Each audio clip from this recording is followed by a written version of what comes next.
सज्जनों, bomb blast होता है, नुकसान होता है। यहां ब्लास्ट हो रहा है, अपना एंगर ब्लास्ट हो रहा है, अपना ये माथा ब्लास्ट हो रहा है। ऐसी स्थिति, और उसमें कितना नुकसान होता है। आपसे एक बात बताऊं मैं, कुछ लोग तो ऐसे हैं जिनको कोई पड़ी नहीं है। आपको थोड़ी सी बात करता हूं, दिमाग वाली बात, इसलिए आप जरा सोचना, प्रैक्टिकली खुद अपने मन में ही सोचना। व्यक्ति, ये नोट करने वाली बात है, ये देखा गया है, मनोवैज्ञानिक लोगों ने रिसर्च करके ये बात बताई, अध्ययन करके ये बात बताई कि व्यक्ति को दुख सहन नहीं होता।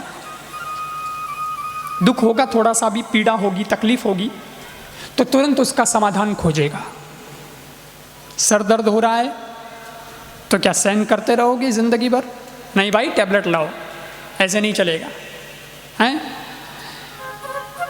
पेट दर्द हो रहा है, दवाई लेंगे। हम कोई बैठे थोड़ी रहेंगे, क्योंकि दुख को आदमी सहन नहीं कर पाता, उसका समाधान ढूंढता है। लेकिन सबसे बड़ी विडंबना की बात यह है कि दुख तो व्यक्ति सहन नहीं कर सकता, परंतु व्यक्ति अपने दोष सहन करते रहता है।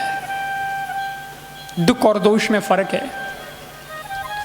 मेरा सर दुखता है, ये मेरा दुख है, पर मुझे क्रोध आता है, ये मेरा दोष है। हम ये नहीं कहते कभी मेरा क्रोध चला जावे, मुझे क्यों आता है गुस्सा। उल्टा ये कहेंगे, आता ही है, फिर क्रोध नहीं आवे तो घर को कैसे सुधारा जाए, परिवार बच्चे कैसे सुधरेंगे, नहीं आवे तो सब गड़बड़ हो जावे, हमारी वजह से तो सब चल रहा है। अरे वो चल रहा है बापू, लेकिन तुमको नुकसान कितना हो रहा है वो भी तो सोचो। और हम ये नहीं कहते कि आप परिवार पर गुस्सा मत करो, कि बच्चों पर थोड़ा गुस्सा मत करो, कि उनको सुधारो मत, कि उनको बिगाड़ दो, नहीं नहीं, वो अलग एस्पेक्ट है। लेकिन हमको तो ये देखना है कि हमारा दोष है कि नहीं, क्रोध हमारी कमजोरी है कि नहीं, वो भी तो मानो यार कि हमें कई बार बहुत नुकसान भी उठाना पड़ता है। दुख दूर हो ये अच्छी बात है, लेकिन भगवान से कभी कभी प्रार्थना करना, प्रभु दुख तो शायद दूर ना भी हो तो चलेगा। मैं ये नहीं कहता कि मेरे दुख दूर कर दे, क्योंकि दुख का तो चलता है। अरे उल्टा भगवान से प्रार्थना करना तो थोड़ा पॉजिटिव रहना और ये कहना, प्रभु मेरी समस्याएं समाप्त मत करना, भले ही जो है सो है, मेरे कंधे जरा मजबूत कर देना, ताकि मैं समस्याओं को झेल सकूं, ताकि मैं वो भी उठा सकूं भार। लेकिन हे प्रभु, दुख कम करे ना करे कोई बात नहीं, मगर मेरे दोष कम कर देना। ये तो बेकार के लेके मैं घूम रहा हूँ, इसकी क्या ज़रूरत है? ये दोष खत्म हो जाए। दोष कोई एक ही नहीं है, दोष क्रोध भी हो सकता है, दोष काम भी हो सकता है, दोष लोभ भी हो सकता है। दोष तो बहुत प्रकार के होते हैं भाई, ये कब जाएंगे तुम्हारे? अच्छा, दूसरी बात आपको एक तरीका बताता हूँ मैं। क्रोध बुरा है या क्रोध का परिणाम? सवाल का जवाब चाहिए। क्या उत्तर देंगे आप? बोलो ना। अभी क्या 10 दिन हो रहे हैं अपने, अभी भी अनजान अपरिचित थोड़ा ही हो हैं? और अपन तो बात कर रहे हैं आनंद से, अब घर के लोग हो गए अपन तो। क्रोध बुरा या क्रोध का परिणाम बुरा, है ना? इसलिए ये कभी नहीं कह रहा मैं कि क्रोध को 0 लेवल पे ले आओ या क्रोध को खत्म कर दो। क्रोध नाम की कोई चीज़ दुनिया में थी, अब उसका अस्तित्व है ही नहीं, ऐसा तो हम नहीं कर सकते। वो तो भगवान ने दिया है सबको, कि अंदर कुछ सिस्टम ही ऐसा बनाया है कि कभी कभी आ ही जाता है ना? तो क्रोध बुरा नहीं है, लेकिन क्रोध का जो परिणाम होता है वो बुरा होता है। और परिणाम क्यों बुरा होता है? परिणाम इसलिए बुरा होता है कि हमको ये पता नहीं है कि क्रोध कहाँ करना चाहिए, कैसे करना चाहिए, कितना करना चाहिए, किस पे करना चाहिए। फोकस हम नहीं कर पाते हैं और हम खाली अपनी गैस निकाल देते हैं, बात ही खत्म हो जाती है। उसमें फ़ायदा कुछ होता नहीं है, उल्टा नुकसान अपने को हो जाता है। ये सबसे बड़ी बात तो ये, गड़बड़ तो यहीं होती है। क्रोध आदमी करता है तो एकदम अंधा हो जाता है। एंगर इज अ मैडनेस, पागलपन है एक तरह का, आदमी पागल हो जाता है सज्जनों। एक जगह लिखा कि an angry man opens his mouth and shuts his eyes. वो क्या करता है कि क्रोधी आदमी होता है ना, वो अपना मुख तो खोलता है ज़बरदस्त, मुख खोलता है और आंखें बंद कर देता है। बस फिर देखो आप, वो जो आंखें बंद करने का मतलब क्या, उसकी विवेक की आंखें बंद हो जाती है, उसका जो ज्ञान है, उसकी जो बुद्धि है, उस बुद्धि की आंखें बंद हो जाती है। क्या बोलता है, क्या कुछ भी कर देगा। एक काम करो आप, ज़्यादा नहीं तो 4-5-6 चीज़ें बताता हूँ, उनमें आप जरा कंट्रोल रखना कि भाई ऐसे हम क्रोध पर काबू पा सकते हैं। नंबर 1, पहली बात क्या कि संडे को क्रोध नहीं करेंगे। हाँ, संडे इज हॉलीडे, इसके 2 अर्थ हैं। भाई संडे छुट्टी का भी दिन होता है तो क्रोध की भी छुट्टी कर दो। और दूसरा हॉलीडे, हॉलीडे का मतलब जानते ही हैं आप तो, होली यानी पवित्र, डे मीन्स दिन, पवित्र दिन मीन संडे, हॉलीडे। क्योंकि ईसाई धर्म के हिसाब से संडे को पवित्र दिन माना गया है, उसी से हमने ये संडे संडे शब्द शुरू हुआ। तो जो भी अंग्रेजी नाम है वो वहीं से आए हैं ईसाई धर्म के हिसाब से। तो हम ये मानते हैं कि भाई Sunday is holiday, holiday means पवित्र दिन होता है। तो पवित्र दिन क्रोध करने का थोड़ा ही होता है, इसलिए संडे को क्रोध नहीं करना। कई लोग क्या बोलते हैं, नहीं महाराज कोई दूसरा दिन दे दो, संडे नहीं, सप्ते में कोई एक दिन हम ऐसा कर लेंगे मैंने जो क्रोध नहीं करें, लेकिन संडे नहीं चलेगा, संडे को छोड़ दो आप। मैंने कहा क्यों? अरे महाराज एक ही तो दिन होता है घर पे रहने का, उस दिन भी पत्नी पे क्रोध न करे, कुछ ना कहे तो मतलब क्या है फिर? चलो भाई कोई बात नहीं, संडे नहीं होता है तुमसे तो सप्ते में कोई एक दिन ऐसा फिक्स कर दो, उस दिन गुस्सा नहीं करना। दूसरा, अगर ये भी ना हो तो दूसरा बताता हूं, जो अपने से बड़े हैं उन पे गुस्सा नहीं करना।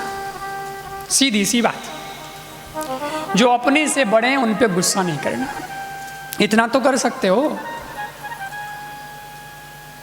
बड़े लोगों पे गुस्सा नहीं, और नहीं करना चाहिए। हमारा नीति शास्त्र भी यही कहता है कि भाई बड़े हैं तो फिर क्या गुस्सा करना। ठीक है जी, सुन लो। एक जगह मैंने ये बात कही कथा में, मैंने कहा भाई ऐसा संकल्प लेके जाना कथा से कुछ तुमको फ़ायदा होगा, क्योंकि मेरी कथा तो प्रैक्टिकल है। यहाँ तो ऐसा है कि आपको थोड़ा बहुत कुछ उतारना पड़ेगा, उतारोगे तो रिजल्ट पक्का मिलेगा, निश्चित रूप से मिलेगा। तो तुम ऐसा कुछ करना कि ना बड़े हैं उन पे क्रोध नहीं करना। एक आदमी था सत्संग में बैठा होगा, 2 दिन बाद में वापस आया मेरे पास, मेरे से बोला महाराज गड़बड़ हो गई मेरे घर में।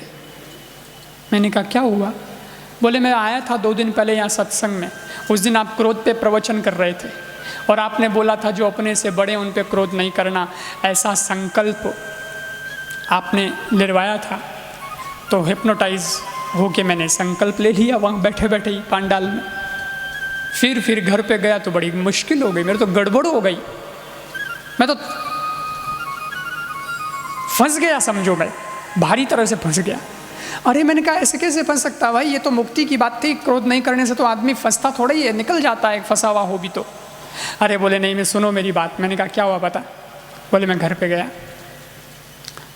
अगले दिन सवेरे सब लोग बैठे थे, मेरी पत्नी ने भोजन बनाया, भोजन की थाली आई सामने, तो मैं जैसे ही भोजन करने लगा तो मैंने देखा थाली में वो सब्जी जो मेरे को पसंद ही नहीं, अच्छी नहीं लगती मेरे को, मैं खाता ही नहीं वो कभी, वो परोस दी उसने, वही बनाई, एक ही सब्जी बनाई। अच्छा दूसरा कोई ऑप्शन भी नहीं छोड़ा, एक ही सब्जी बनाई उसने, वो भी वो जो मेरे को पसंद नहीं। और सुबह का टाइम, ऑफिस जाने का टाइम, और मैं तो गुस्से में आ गया। मैंने कहा ये क्या मतलब है? तेरे को मालूम है मुझे क्या अच्छा लगता है, क्या अच्छा नहीं लगता है, मेरे को क्या पसंद है, क्या नहीं पसंद है, सब कुछ तुझे मालूम है। और उसके बाद भी तूने ये सब्जी बनाई जो मेरे को पसंद नहीं है, और सुबह सुबह ऑफिस का टाइम है, मेरा टाइम खराब हो रहा है, मेरे को जाना भी है, और फिर अब कुछ खाने लायक भी नहीं छोड़ा तूने। ऐसे करके मेरे को गुस्सा आ गया, पारा चढ़ गया 7वें आसमान पर। तो पत्नी क्या बोलती है कि ज्यादा जोर से मत बोलिए, इतना गुस्सा होने की जरूरत नहीं है, शांत हो जाइए। अब जब पत्नी बोलती शांत हो जाइए तो मैंने कहा आप शांत क्या, आप तो गुस्सा होगा ही होगा, लड़ाई होगी ही होगी, गलती तेरी है। और फिर बोलती है कि शांत हो जाइए, मैं तो बिल्कुल नहीं। पत्नी बोली शांत तो होना ही पड़ेगा। बोले क्यों? बोले आप कल संकल्प लेके आए थे ना महाराज के वहाँ कथा से, क्रोध नहीं करे। बोले वो तो संकल्प लिया था, पर वो संकल्प लेने में एक शर्त थी कि जो बड़े हैं उन पे गुस्सा नहीं होगा। तो मैंने वही संकल्प लिया था, इतना तो मेरे में भी दिमाग है ना। तो मैंने संकल्प लिया था कि अपनों से बड़ों पे गुस्सा नहीं करूँगा हूँ, अपने से जो बड़े उन पर क्रोध नहीं करूँगा। पत्नी बोली वही तो याद दिला रही हूँ, तुम 28 के हो, मैं 30 की हूँ, 2 साल बड़ी हूँ। बड़े में मैं तो फिर बड़े में मैं भी बड़ी हूँ 2 साल। और वो आके बोला महाराज जिंदगी भर के लिए फंस गया मैं, पत्नी से कभी ऊंची आवाज में बात ही नहीं कर सकता। लेकिन भाई गुस्से को कंट्रोल करना है, तरीके तो हैं, अपना सको तो। अपनों से बड़ों पे क्रोध नहीं करना। तीसरी बात बताता हूं, बड़ी अच्छी बात है, जिनका हम पर उपकार है उनके सामने क्रोध नहीं करना। बहुत अच्छी बात है, समझना इस बात को। बच्चों के लिए, यूथ के लिए बहुत अच्छी बात है, क्योंकि यूथ के पास में एनर्जी बहुत होती है। तो निश्चित रूप से मान लिया जावे कि उनको गुस्सा भी बहुत आएगा, क्योंकि गुस्सा भी उसी को ही आएगा ना, एनर्जी होगी तभी आएगा। नहीं तो कहीं तो बिल्कुल लटका के, मुंह लटका के बैठे रहते हैं, कुछ है ही नहीं तो करे क्या। तो गुस्सा भी एनर्जी है एक तरह की, और यूथ में एनर्जी बहुत होती है, तो गुस्सा आ जाता है। लेकिन हमको गुस्से को कंट्रोल करने के लिए सीखना है कि जो जिनका हम पर उपकार है उनके सामने हम गुस्सा नहीं करेंगे। जैसे माता पिता, जैसे गुरु, जैसे हमारा बड़ा भाई है, और कोई हमारा ऐसा कोई साथी है जो हमसे बड़ा भी है और उसने हमारा भला किया, उसने हम पर उपकार किया है, तो हम उस पर क्रोध न करें, उसके उपकारों को कैसे भूलें। और हम 1 मिनट में गुस्से में रिश्ता तोड़ के रवाना हो जाते हैं उससे। ये क्या बात हुई भाई? तो जिसका हम पर उपकार है उस पर क्रोध ना करें। लोग समझते ही नहीं है, मैंने ऐसे लोगों को भी देखा है। वो क्या बोलते हैं, लड़का बोलता है गुस्से में आकर के पापा से, मैं देख लूंगा, कोर्ट में आओ तुम, कोर्ट में देखता हूं तुमको। अरे क्या देख लेगा तू? किसको देख लेगा यार? किसको बोल रहा है? तेरा बाप है, वो जन्म दिया है, तेरे पिता है, वो ना होते तो तू नहीं होता। तू बोलता कोर्ट में देख लूंगा। कोर्ट में जाने का पूरा रास्ता तुम्हारे पास में है, सब कुछ है, कानून अपना काम करेगा, और तुम गलत हो या वो गलत है, जो भी होगा फंसेगा। मगर तुम ये तो सोच सकते हो कि काय को कोर्ट में जाना, पिताजी हैं, पिताजी ने कह दिया तो कह दिया, कोई बात नहीं। और ये मेरे वो पिता हैं कि मैंने जब जब गलतियाँ की बचपन में, इन्होंने मुझे माफ़ किया, तब तब इन्होंने मुझे माफ़ी दी, इन्होंने मुझे प्यार दिया। अरे मैं तो सही नहीं बोलना जानता था, लेकिन इन्होंने मुझे सही बोलना सिखाया, और जब सही बोलना सीख गया तो आज मैं इन्हीं के सामने बोल रहा हूँ और इन्हीं को नहीं मानता। नहीं नहीं, मेरी आत्मा, मेरा अंदर का जो चेतना है वो कहती है नहीं, इनके सामने मुझे नहीं बोलना चाहिए। लड़के क्या बोलते हैं, अरे पिता गलत बोल रहा है, मैं गलत का तो मैं विरोध करूंगा ना। बिल्कुल, माता पिता गुरुजन, they can be wrong but they can't be bad. वो रॉन्ग तो हो सकते हैं, इंसान से गलती हो सकती है भाई, और इंसान ही रहेगा, भगवान तो नहीं बन पड़ेगा ना। इसलिए गलती तो हो सकती है, पिता भी कभी गलत हो सकता है, माँ का फैसला भी कभी गलत हो सकता है।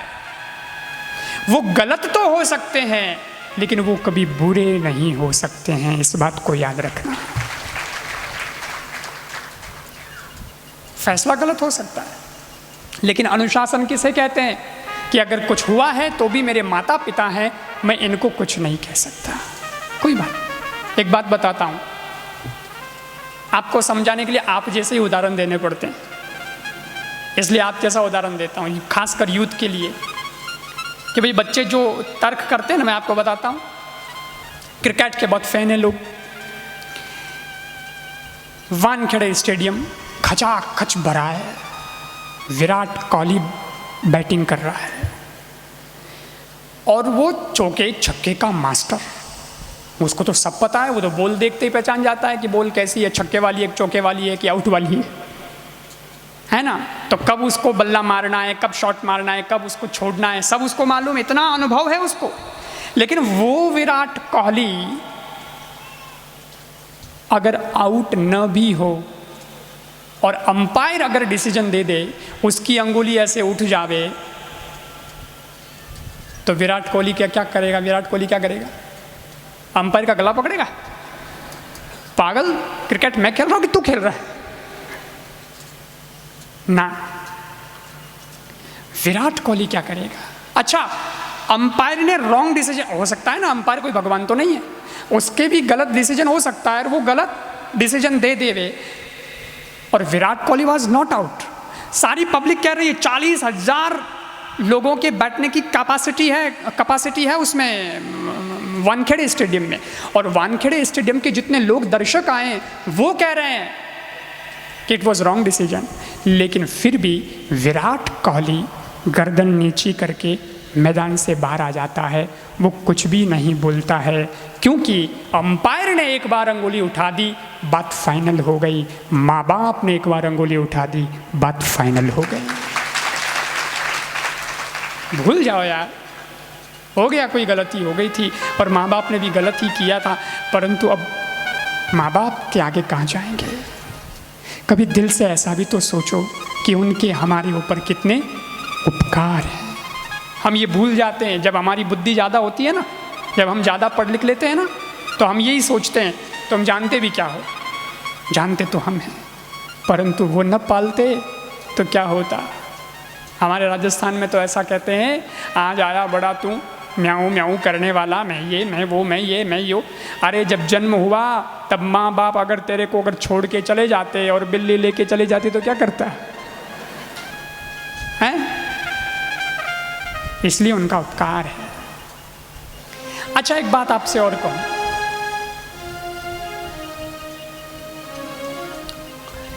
कि क्रोध क्यों आता है? इसका कोई कारण है कि क्रोध क्यों आता है? इसका कोई उत्तर देगा? मैं ये नहीं पूछ रहा हूं कि क्रोध कब आता है, when do you be angry नहीं, लेकिन why do be you angry. आप जब आप क्रोधी क्यों बन जाते हो, आप क्रोध कब करते हो वो छोड़ो, लेकिन आप क्रोधी क्यों होते हो, आप क्रोध क्यों करते हो? एक उत्तर है, सटीक उत्तर है कि जब हमारे मन के विपरीत काम होता है तब व्यक्ति क्रोध करता है। बहुत गहराई में जाके सोचना तो उत्तर मिलेगा। जहाँ हमारा ईगो हर्ट हो रहा है और हमारे मन के विपरीत काम हो रहा है, गुस्सा आएगा कि नहीं आएगा? भाई सीधी सी बात है, मेरे को बाइक चलानी है, पापा बोल रहे ना आप टांग तोड़ के आएगा। अब उस वक्त मेरी इच्छा पूरी है कि मेरे को बाइक चलानी है और पापा मना कर रहे हैं, तो वो सही भी हो सकते हैं अपनी जगह, वो अपना भला भी सोच रहे हैं कि अरे बेटा तू अभी देख हॉस्पिटल ले जाना पड़ेगा, सब गड़बड़ हो जाएगी, लेकिन अपनी इच्छा है कि बाइक चलाना है, और अगर वो नहीं चलाने देंगे तो उस वक्त क्या होगा? अपना तो गर्म खून है, ऊपर उठ जाएगा और मन के विपरीत काम हो गया। ऐसा अगर बाप के साथ में हो जावे कि बाप चाहता था कुछ और बेटे ने कर लिया कुछ, तब भी गुस्सा आएगा बेटे पे, आएगा कि नहीं आएगा? क्रोध के मुख्य 3 कारण है, मैं आपको बताता हूं। ये केस स्टडी जिसको बोलते हैं ना, ऐसी है क्रोध की केस स्टडी। ये क्रोध का मामला कैसा है? आग्रह, आसक्ति और अहंकार, इन तीनों की वजह से क्रोध आता है। आग्रह नंबर 1, सोचना जरा, पति कहता है कि मुझे सुबह चाय चाहिए, बेड टी चाहिए। ठीक है, आपकी आदत है पीने की, चाहिए, ठीक है। पिला दी पत्नी ने, ठीक है। किसी दिन मिस हो गया तो भी ठीक है, चलता है, एडजस्टमेंट करना है, कोई तकलीफ नहीं है, कोई प्रॉब्लम नहीं है। लेकिन प्रॉब्लम तब होती है जब आग्रह, एक तो होती है अपेक्षा, एक होता है आग्रह। एक तो भाई मेरे को चाहिए, मेरे को इच्छा होती है चाय पीने की सुबह, चाहिए। लेकिन एक दूसरा होता है आग्रह, चाहिए ही चाहिए, मीन्स हर हालत में चाहिए। पत्नी अगर बेड से उठने जैसी हालत में नहीं है तब भी उसके हाथ की चाय चाहिए, वो गड़बड़ करता है। वो फिर कभी लेट हो जाएगी, कभी वो बच्चे में बिजी है, तब तुमको अगर चाय नहीं मिली तो क्या आएगा? गुस्सा, क्रोध आएगा। आप अपेक्षा रखो, उसमें कोई बुरी बात नहीं है, ठीक है, आपकी एक एक्सपेक्टेशन है, लेकिन आप आग्रह क्यों करते हो? देखो, मैं मेरे ऊपर बताता हूँ आपको। मैं प्रवचन करता हूँ तो मेरे को भी अपेक्षा होती है कि लोग सुधरें, क्रोध नहीं करना चाहिए। मैं यहाँ से बैठ के बोल रहा हूँ, मीन्स लोग सुने और उसको माने, इम्प्लीमेंट करें कि हाँ भाई क्रोध नहीं करना चाहिए। लेकिन मेरे को भी पता है कि यहाँ से सुन के जाओगे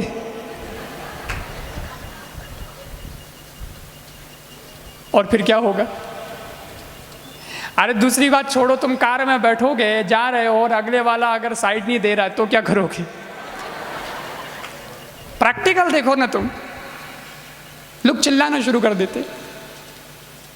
एक बार मैंने पूछा था ये प्रश्न सत्संग में, मैंने कहा कि अगर कार वाला आगे जा रहा है और तुमको वो साइड नहीं दे रहा है, हैं?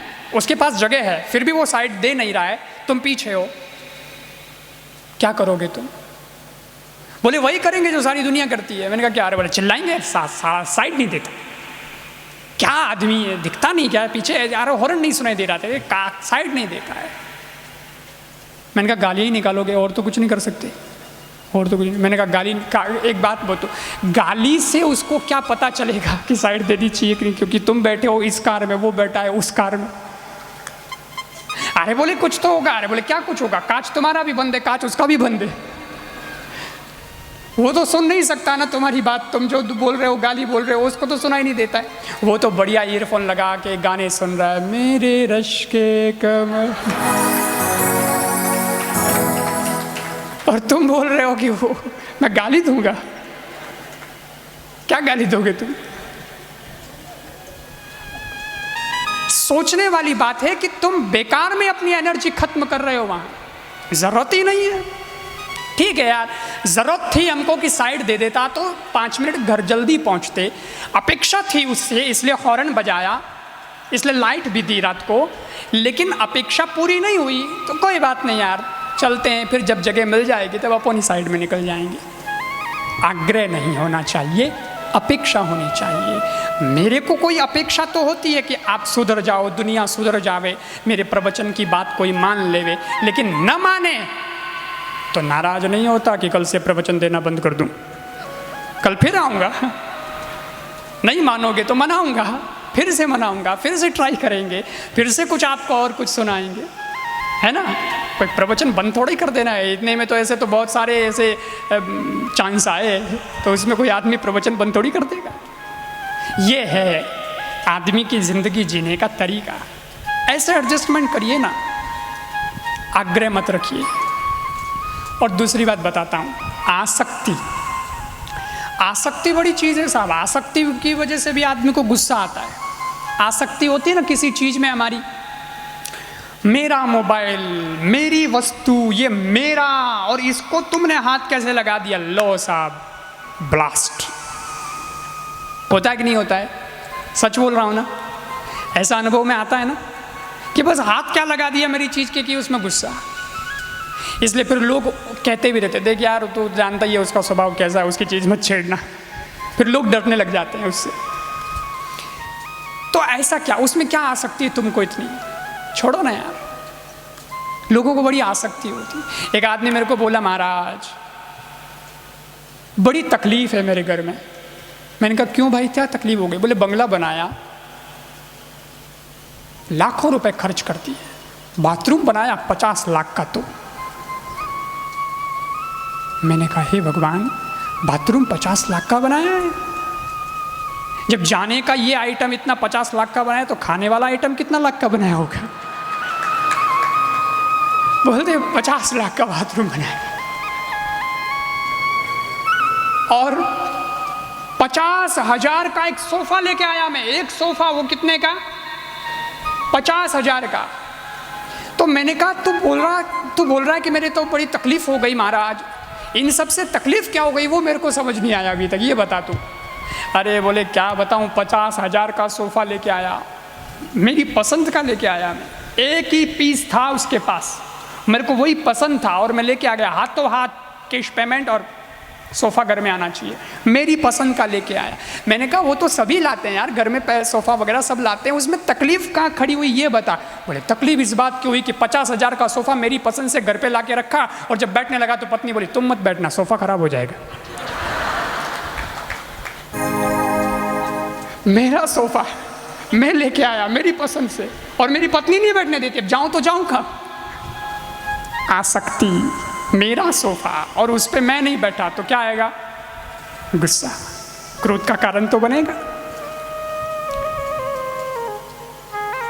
आप विचार करिए सज्जनों। और दूसरा क्या है?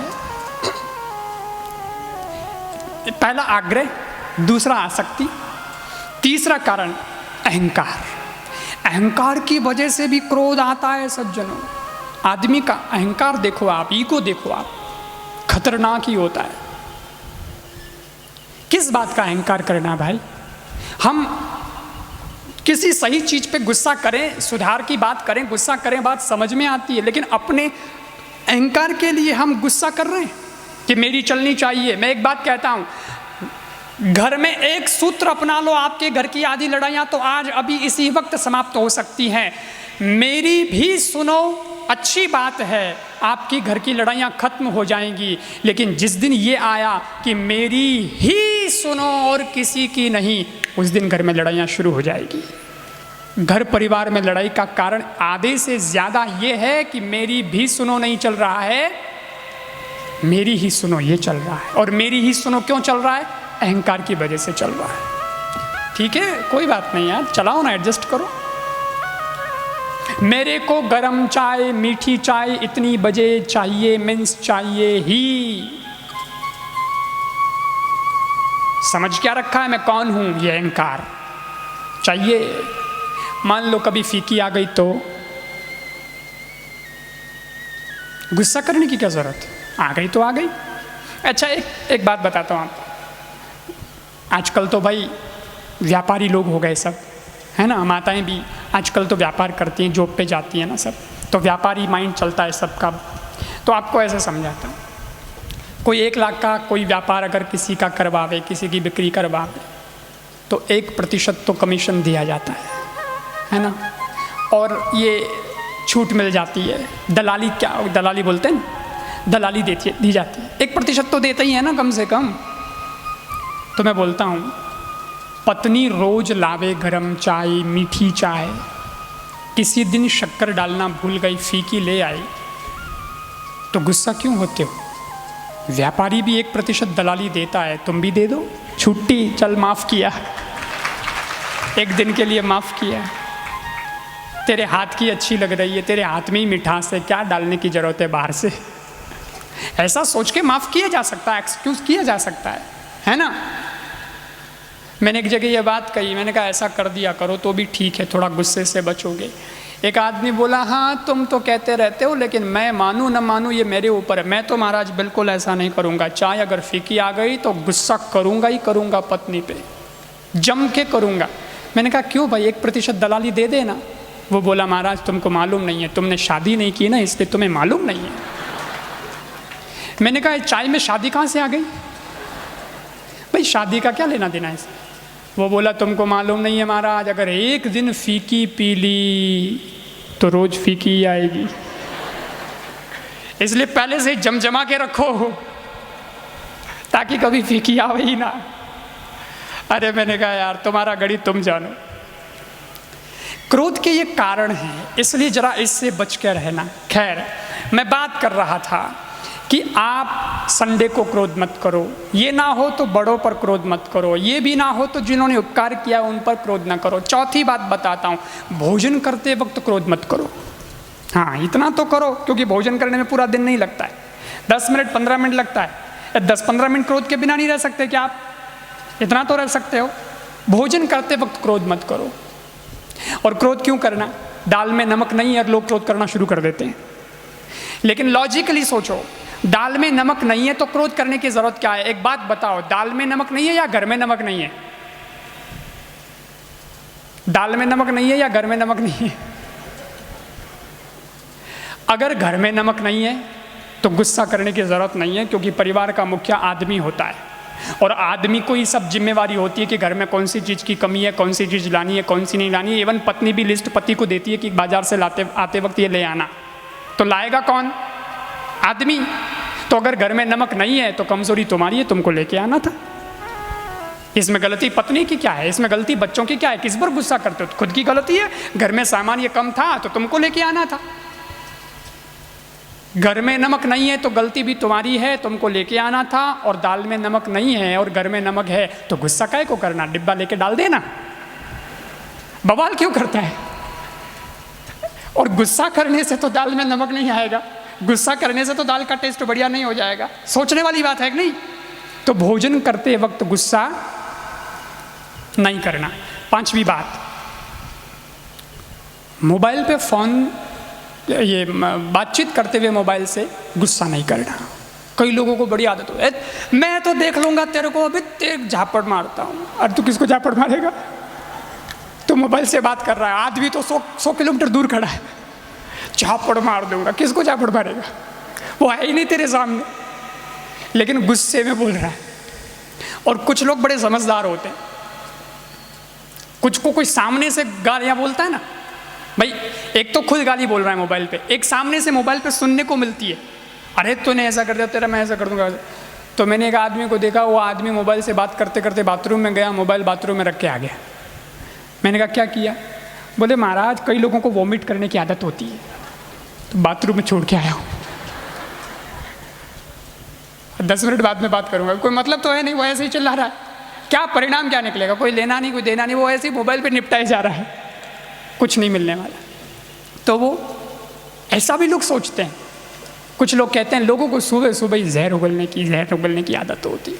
मोबाइल से गालियां बोलना मतलब आदमी का विवेक खत्म हो गया, ये विवेक शून्य आदमी के काम है। क्या मतलब भाई? काम ऐसे नहीं होगा। अच्छा एक और बात बताऊं, लोग कहते हैं गुस्सा करना ही पड़ता है।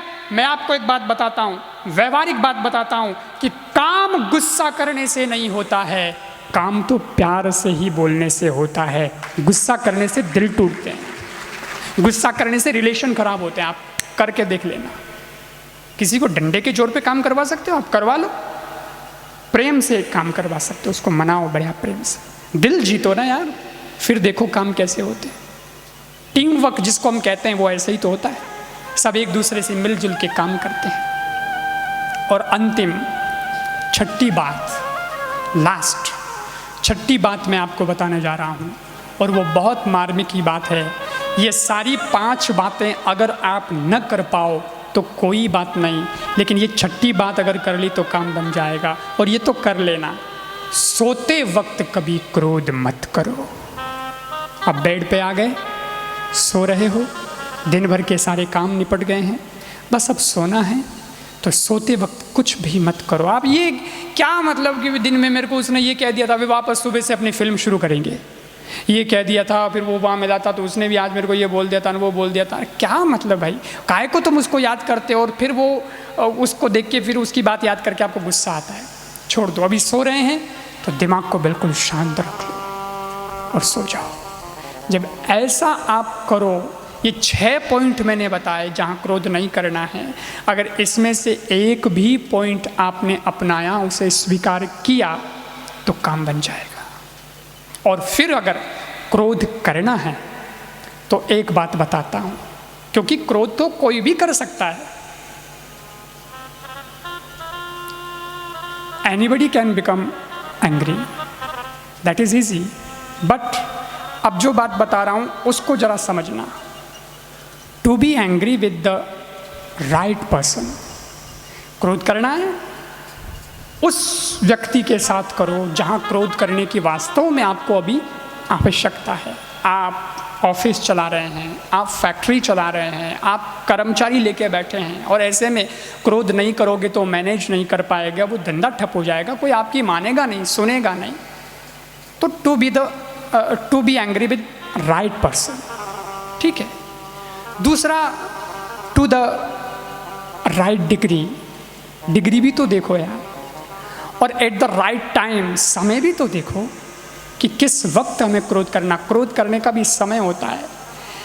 क्रिकेट खेल रहे हैं और उसके बाद बॉल आती है, बॉल ठीक है, बैट भी ठीक है, मारना भी आता है, पर टाइमिंग गलत है तो विकेट की लगेगी कि नहीं लगेगी, स्टंप आउट हो जाएगा कि नहीं हो जाएगा, टाइमिंग बराबर नहीं थी। म्यूज़िक की बात बताता हूँ, म्यूज़िक में क्या होता है, गाना बजाना ये सब होता है, इसमें लय ताल होती है, लेकिन किस वक्त उठाना है, किस वक्त रुकना है, किस वक्त कहाँ ताल लगानी है, ये सब टाइमिंग का खेल होता है। टाइमिंग नहीं है तो धमाधम तो होगा पर म्यूज़िक ख़त्म हो जाएगा, टर्न ख़त्म हो जाएगी, धुन ख़त्म हो जाएगी। इसलिए मैं कहता हूँ शोर मत करो, म्यूज़िक करो। म्यूज़िक होना चाहिए आपकी ज़िंदगी में, तो एट द राइट टाइम। और दूसरी बात ये सीखने की है कि पर्पस क्या है आपका, आप जो गुस्सा कर रहे हो उसका एक उद्देश्य भी तो होना चाहिए कि मैं इसलिए गुस्सा कर रहा हूँ, खाली अपनी भड़ास निकालने के लिए गुस्सा नहीं, उसका पर्पस भी देखो और वो राइट वे में होना चाहिए। ये सारी बातें अगर आ जाएगी तो काम बन जाएगा। वो क्रोध एक अच्छा परिणाम लेकर के आएगा सज्जनों, और नहीं तो शंकर भगवान से सीखना। शंकर भगवान है ना, वे भी क्रोध करते हैं, वे हमेशा क्रोध को नौकर बना के रखते हैं। वो क्रोध के गुलाम नहीं है, क्रोध उनका स्लेव है। जब जरूरत हो, नौकर को क्या है, जब जरूरत होती है तब बुलाते हैं, बाकी उसको वापस भेज देते हैं। वैसे ही जब आपको ज़रूरत पड़े क्रोध की, बुलाइए, करिए क्रोध। शंकर जी को कामदेव को भस्म करना था, उन्होंने क्रोध किया, लेकिन जब कामदेव की पत्नी रति रोती हुई आई तो शंकर जी ने क्रोध को भेज दिया और उस पर करुणा कर दी, कह दिया रति तुझे तेरा पति मिल जाएगा। तो क्रोध करने का टाइम, समय वो सब शंकर जी को पता है, इसीलिए क्रोध करने के बाद भी शंकर जी का नाम क्या है।